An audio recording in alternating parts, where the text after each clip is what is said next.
Ma'am politicians का कितना interference रहता है? उतना ही जितना किसी इंटरव्यू में बैठे हुए किसी इंटरव्यू लेने वाले का रहता है।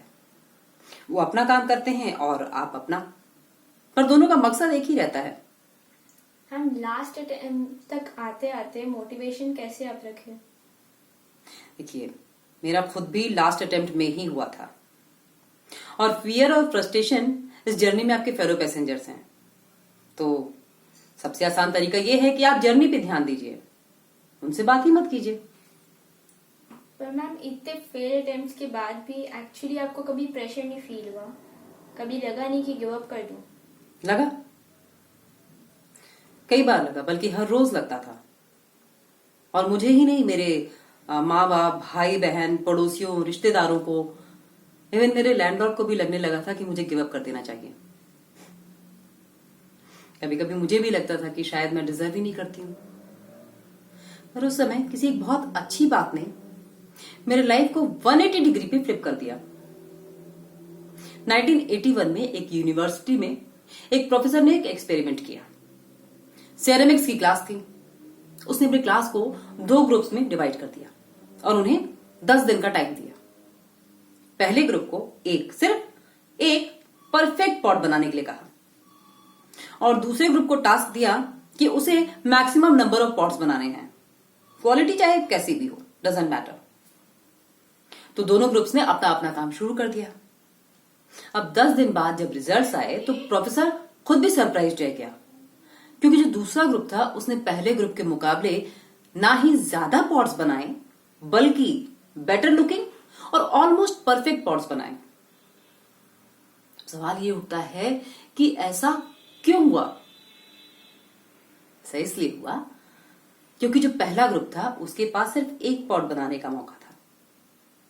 उसने उस एक पॉट, एक मटके को ही परफेक्ट बनाने में अपनी पूरी जान लगा दी। उसके परफेक्शन में ही घुसे रहे वो। लेकिन जो दूसरा ग्रुप था उसने पॉट बनाया, बहुत खराब बनाया, फिर इंप्रूव किया, फिर फेल हुए, फिर इंप्रूव किया, फिर फेल हुए, फिर इंप्रूव किया, और अंत में उन्होंने शानदार मटका बनाया, एकदम परफेक्ट। तो मेरा यही कहना है कि आप अपने फेलियर से डरिए मत।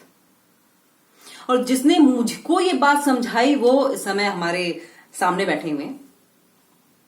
पहले आप इनसे मिलेंगे तो आपको लगेगा कि लाइफ तो बहुत होपलेस है, but Prakash sir, it work for me.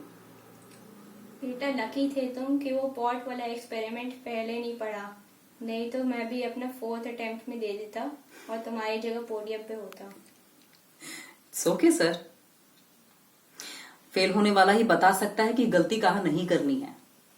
कभी कभी अपने ग्रुप का सबसे खराब प्लेयर देश का सबसे अच्छा कोच बनता है। बेटा एवरेज प्लेयर तो बोल देते। तो बस डटे रहिए। और मेरा मानना है कि फेल होना आपको सक्सेसफुल होने से नहीं रोक सकता। अब लास्ट में मुझे अपनी एक बहुत ही फेवरेट लाइन याद आती है, तो आप सबके साथ मैं शेयर करना चाहूंगी।